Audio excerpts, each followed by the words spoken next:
Você já ouviu falar de uma tribo branca perdida na África? Por que pessoas brancas em alguns locais são também conhecidas como caucasianas? De que forma estes conceitos ajudaram a formar a ideia de uma superioridade racial branca? Hoje nós estudaremos esta questão, mas desde já se inscreva no canal e vem comigo caçar mais esta história.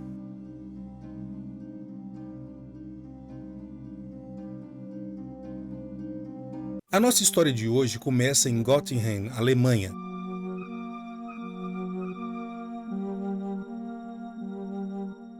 Nesta bela cidade se encontra o Instituto Johann Friedrich Blumenbach de Zoologia e Antropologia.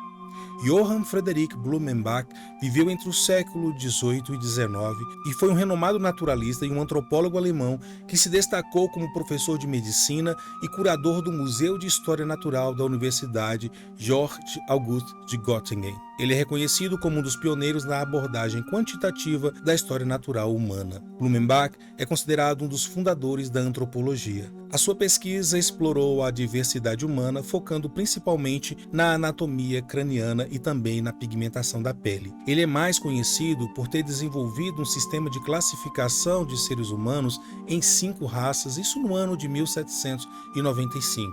E sobre isso eu já falei no meu vídeo sobre as origens do racismo, que eu deixo aqui na descrição do vídeo para você conferir. A sua coleção de estudos tinha mais de 200 crânios de pessoas de diversas partes do mundo. E ele foi o desenvolvedor do termo caucasiano para se referir a pessoas brancas. Caucasiano. Este termo frequentemente é usado como sinônimo de branco e ele foi utilizado por Blumenbach, que foi um dos primeiros a dar credibilidade científica a este termo. Ele foi um dos precursores da ideia de divisão dos seres humanos no que viria a ser reconhecido e conhecido como raças biologicamente concebidas. Afinal, somos realmente tão diferentes? De acordo com o Instituto Nacional de Pesquisas do Genoma Humano, todos os seres humanos são 99% idênticos em sua composição genética. Somos muito mais parecidos do que diferentes. A ciência já desmascarou o conceito de raça biológica como determinante de superioridade ou inferioridade. No entanto, os conflitos sobre raça e racismo ainda são presentes em nossa sociedade. Se raça não é biológica, o que ela é então? Raça é uma construção social que sugere que as pessoas podem ser categorizadas com base em características físicas ou fenótipos visíveis. Embora a cor da pele seja um fator central, a análise racial também leva em consideração a cor dos olhos e do cabelo, a forma dos olhos e do nariz, a textura do cabelo, inclusive as proporções do corpo. Ao longo da história, a intenção por trás dessa categorização foi estabelecer uma hierarquia que atribuísse mais valor de humanidade a alguns grupos, enquanto concedia menos valor de humanidade a outros. Sir William Petty, um filósofo e economista inglês que ajudou a fundar a Royal Society no século XVII. Ele foi um dos primeiros a articular um conceito de hierarquia humana que fosse baseado em características físicas. No seu manuscrito A Escala das Criaturas, de 1680, ele escreveu que os europeus médios pertenciam ao topo da escala do homem e os habitantes do Cabo da Boa Esperança, na África Austral, ao sul, que ele descreveu inclusive como a mais bestial de todas as almas, ficavam no fundo. Mas significativamente ele associou os traços físicos dos europeus à cultura e ao intelecto superior e associou os traços físicos dos africanos à cultura e intelecto inferior. Blumenbach ele tinha uma coleção estranha de cerca de 250 crânios humanos. Naquele momento era popular a frenologia na Europa. Mas o que era a frenologia? Calma que eu te explico. A frenologia ela foi uma pseudociência do século XIX que propunha que a personalidade e habilidades mentais poderiam ser determinadas, veja bem, pela observação das protuberâncias e depressões no crânio humano, ou seja, do formato do crânio. E utilizando a frenologia e depois de analisar 60 crânios humanos, ele concluiu que existiam 5 raças humanas. A raça caucasiana, europeia e branca, a raça malaia, polinésia e marrom, a raça etíope, africana e negra, a raça americana, nativa americana, conhecida como vermelha, e a raça mongol, ou asiática e amarela. No seu estudo sobre a variedade natural da humanidade, Blumenbach concebeu uma pirâmide hierárquica racial da seguinte forma, preste bastante atenção nisso. A raça caucasiana, europeia e branca, ela foi colocada em primeiro lugar, ou seja, no topo da pirâmide. De um lado da pirâmide estava a raça malaia ou polinésia marrom e abaixo dela a raça etíope, africana e negra. Do outro lado da pirâmide estava a raça ameríndia, nativa americana e vermelha, e abaixo dela a raça mongol, asiática ou amarela. Tudo isto ele estabeleceu através da análise dos crânios, mas um destes crânios ele achou particularmente encantador. Era o crânio de uma jovem georgiana da região do Cáucaso. Sobre o crânio desta moça, ele dizia o seguinte: minha bela cabeça típica de uma jovem georgiana sempre atrai todos os olhares. Este crânio ele foi retirado do corpo de uma mulher georgiana sem nome, ela é da região do Cáucaso. O crânio favorito de Blumenbach tornou-se a base da sua raça caucasiana e com isso nasceu uma tipologia científica do que seria a branquitude. Blumenbach ele adotou a hipótese degenerativa sobre as origens raciais, sugerindo inclusive que Adão e Eva eram caucasianos e que as outras raças surgiram devido à degeneração social causada por fatores ambientais ou, por exemplo, como exposição excessiva ao sol ou mesmo uma dieta inadequada. Apoiar as teorias hierárquicas desta nova ciência racial exigiu muito trabalho, o que pode ser visto nas inacreditáveis descobertas das tais tribos brancas perdidas que proliferaram no final do século XIX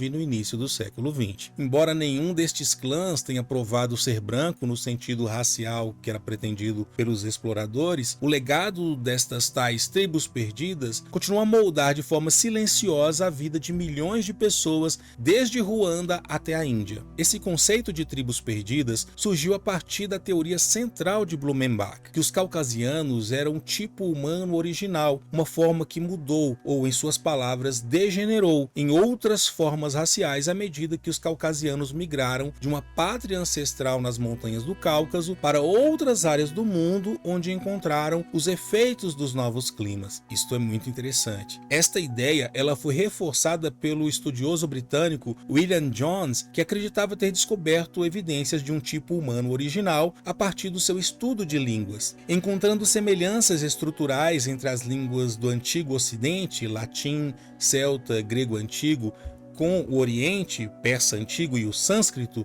Ele acabou postulando que havia uma pátria primitiva para a humanidade em algum lugar naquelas terras que ele chamaria de intermediárias. O fato desta tal pátria estar perto do Cáucaso, como estava descrito na hipótese de Blumenbach, bem como perto ali do Monte Ararat, que foi o local bíblico da pátria daqueles que sobreviveram ao dilúvio, isso acabou dando peso à ideia de que a humanidade surgiu primeiro na Ásia Central e depois migrou para fora, povoando outras regiões do mundo. Esta região do Monte Ararat, conforme descrito na Bíblia, foi onde a Arca de Noé repousou depois que acabou o dilúvio narrado na Bíblia. E sobre isso eu já falei no nosso vídeo sobre a maldição de Cã, que eu deixo também na descrição do vídeo para que vocês possam conferir. E no final do século XIX, este tal antigo povo recebeu um nome: arianos. A ideia de que uma raça branca existiu na Ásia Central e saiu de casa para conquistar o mundo, ela não foi popularizada apenas por fanáticos e xenófobos, mas também por membros importantes da comunidade científica internacional e europeia. Entre os estudiosos, desenvolveu-se a hipótese camítica, em que era baseada na ideia equivocada de que Cã, ou Cão, filho de Noé, foi o ancestral comum de todos os povos africanos. E sobre isso eu já falei no meu vídeo, A Maldição de Cã, que eu deixo aqui na descrição para que você possa conferir esta incrível história. Mas esta ideia camítica não era a única desenvolvida neste período para ressaltar a superioridade de determinados grupos de europeus. Houve outras que foram igualmente equivalentes. Os egiptólogos chamaram, por exemplo, de teoria da raça dinástica. Os linguistas a descreveram como a teoria da invasão ariana. E entre alguns antropólogos europeus, ela também era chamada de teoria racial nórdica. Embora cada uma destas teorias tivesse as suas próprias variações, todas elas promoviam a ideia de que uma população de pele clara e racialmente superior deixou sua pátria ancestral para conquistar a Europa, a África e a Ásia no passado antigo. A partir desta premissa falsa de que europeus brancos se espalharam pelo mundo e outros povos diferentes deles eram versões degeneradas, acabaram surgindo diversas histórias fantasiosas ou manipuladas sobre tribos brancas ao redor do mundo. E a primeira história foi relatada pelo explorador colonial inglês Henry Morton Stanley. Stanley liderou diversas expedições ao interior da África e foi durante a expedição transafricana de Stanley, de 1874 a 1877, quando ele viajava pelo reino de Buganda, que é em Uganda, que era o domínio do poderoso rei Mutesa, que ele disse ter avistado africanos brancos em Gambaragara. Ele disse que cerca de 10 anos antes ele havia encontrado o que ele chamava de raça branca de Gambaragara. E ele disse que foi nas montanhas envoltas em névoa da África Oriental. E que ele acreditava que existia uma nação inteira deles no interior. Em agosto de 1876, esta notícia sobre a descoberta de uma tribo branca na África apareceu nas páginas do New York Herald e depois correu o mundo. Isto foi reimpresso, parafraseado e extraído de dezenas de jornais nos Estados Unidos e na Europa. Logo, a história de Gambaragara recebeu o apoio de relatos de outros ocidentais, como antropólogos, arqueólogos e exploradores, dizendo que confirmavam a presença de pessoas brancas vivendo em diferentes regiões do interior africano. Incrível, não? Além disso, exploradores em outras partes do mundo, como no norte do Japão, nas selvas das Filipinas e também na América Central e até nos desertos congelados do Ártico canadense, também voltavam para a Europa e Estados Unidos com histórias fantásticas semelhantes sobre tribos brancas perdidas. No final do século XIX, os estudiosos investigaram relatos de encontros incomuns com indianos de cabelos loiros, inuites de olhos azuis e japoneses de olhos redondos. Eles buscavam conectar esses pontos geográficos para formar uma compreensão da história racial branca. A questão aqui é óbvia e era óbvia. O que aconteceu com esses conquistadores brancos? Exploradores, cientistas e autoridades coloniais inventaram explicações. Já percebeu que vez ou outra surge um filme falando que as grandes construções que foram encontradas na África ou em outros lugares que não na Europa foram feitas por alienígenas? É mais ou menos este raciocínio. Se encontraram estruturas arquitetônicas imponentes, na visão deles certamente não foram desenvolvidas por africanos. Os arqueólogos britânicos que escavaram as espetaculares ruínas do Grande Zimbábue na década de 1890, eles não acreditavam que os africanos fossem capazes de ter produzido essas estruturas tão belas e sofisticadas. Portanto, o diretor do sítio, James Theodore Bent, concluiu que uma raça pré-histórica estrangeira havia construído essas edificações neste país. E eu até já fiz um vídeo sobre essa questão que eu também deixo na descrição do vídeo para que vocês possam conferir. Mas não foi somente Henry Morton Stanley que descreveu o seu encontro com uma raça branca no interior da África. Nas Ilhas Árticas, acima da América do Norte, William Moore Stephenson ele relatou ter encontrado uma tribo de esquimós loiros. Olha essa história. Stephenson ele foi um explorador e um etnólogo canadense que tinha uma ascendência islandesa. E ele popularizou a teoria dos esquimós loiros. Por volta do ano de 1910, Stephenson ele descreveu o encontro com inuites loiros no que é hoje o oeste de Nunavut. Ele encontrou Christian Klengenberg, que era um comerciante dinamarquês que afirmou ter visto inuites com olhos azuis e cabelos loiros no Ártico. Os inuites são esquimós. Stephenson, ele ansioso por fama, acabou divulgando essa descoberta, sugerindo que havia uma conexão com os colonos islandeses perdidos da Groenlândia. No entanto, a comunidade científica desconfiou dessa história e desmascarou esta teoria, afirmando que não havia evidências para isso. O projeto de história genética Inuit posteriormente confirmou que os Inuits não tinham nada a ver com os descendentes da colônia perdida, destacando ali que a ilusão de Stephenson e o seu desejo pelo autoengrandecimento foram a grande origem dessa história. Uma outra história sobre tribos brancas perdidas foi na América Central, no Panamá. Essa história é muito interessante. Na década de 1920, Robert Marsh ele foi enviado por Henry Ford e Harvey Firestone para encontrar terras adequadas para cultivar seringueiras e competir com o monopólio brasileiro no mercado da borracha. Olha só.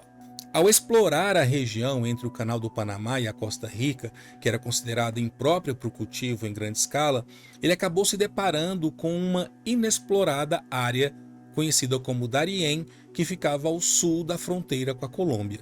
Neste processo, por acaso, ele descobriu os tais índios brancos de Darién. Escrevendo que havia descoberto vários índios brancos nas selvas do Panamá que falavam uma língua relacionada ao antigo sânscrito, O explorador Richard Marsh disse que eles ofereciam dicas sobre como homens brancos evoluíram a partir da raça marrom primitiva e evidências de pelo menos duas grandes civilizações de influência branca na América Central e do Sul. Marsh acabou arrastando consigo vários destes possíveis descendentes dos primeiros noruegueses ou europeus para Washington para serem examinados por cientistas. Esta foto da época ela é muito simbólica e ela mostra como os supostos índios brancos avistados por exploradores ou pelo Marsh era na verdade um povo indígena que tinha albinismo, ou alguns membros deste povo indígena que tinham albinismo. Em todo o mundo, as autoridades coloniais categorizaram diversos povos como os Ainus, os Maoris, os Tutsis, os Brahmin, de acordo com sua suposta ligação a uma raça branca ancestral, enquanto outros como Hutus, Pigmeus, Dravidianos, Atis foram rotulados como nativos ou negros, criando uma casta racial global, um sistema que foi aplicado através da colonização europeia. Embora haja poucas dúvidas de que os exploradores estavam a ver diferenças fisiológicas reais entre esses diferentes grupos, eles a interpretavam de acordo com as categorias de raças que foram imaginadas por Blumenbach e filtradas através das ideias populares de ascendência branca que circulava na Europa. Afinal, a branquitude não é uma cor, mas uma ideia. Não existe uma maneira simples de determinar a ancestralidade a partir da pigmentação de uma pessoa. Não existe uma maneira simples de determinar a ancestralidade de uma pessoa a partir da cor da sua pele, a partir da sua pigmentação.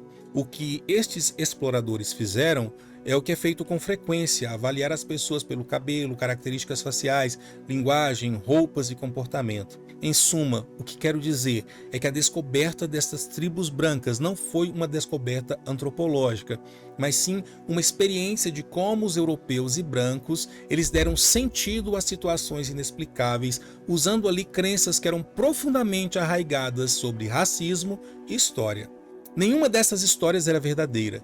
Os esquimós loiros eram na verdade os Copri Inuits da ilha Banks e descendentes de uma antiga migração Thule para fora da Ásia.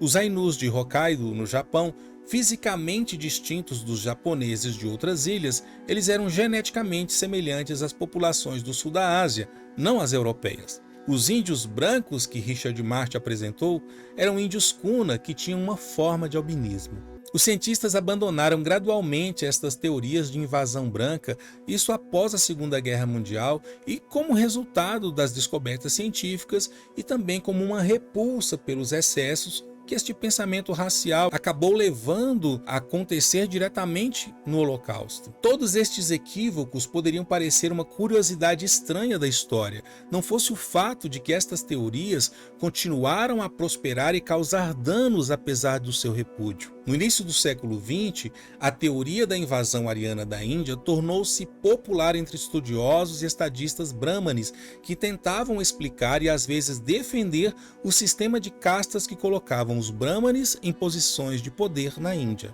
O mais trágico foi o papel do mito da invasão branca no genocídio de Ruanda em 94. Ao longo do século XX, muitos Tutsis de Ruanda eram retratados como sendo de ascendência branca ou proto-branca, em vez de descendentes de africanos. Embora o genocídio em Ruanda tenha diversas causas, e eu já falei sobre este episódio, quando eu falo sobre como os europeus racializaram a África, e eu deixo o vídeo na descrição para vocês, esta ideia de que os Tutsis eram melhores que os Hutus, ela foi muito encorajada na época. Então, de acordo com este mito racial, eles eram estrangeiros e, como estrangeiros, estavam usurpando o poder dos nativos Hutus e Tuás, que eram os legítimos ocupantes do país. Estas ideias potencialmente perigosas de supremacia racial branca ofereceram alicerces para o sistema de segregação racial nos Estados Unidos, no Brasil, na África do Sul e em diversas regiões do mundo. A luta contra o racismo, contra africanos e pessoas negras, ela passa pela desconstrução dessas falsas ideias de superioridade branca. Mas o que você acha disso? Deixa aqui no comentário. Afinal, tudo tem história. Tudo é história. A África, os africanos e seus descendentes têm muita história e eu vim aqui contá-la para você.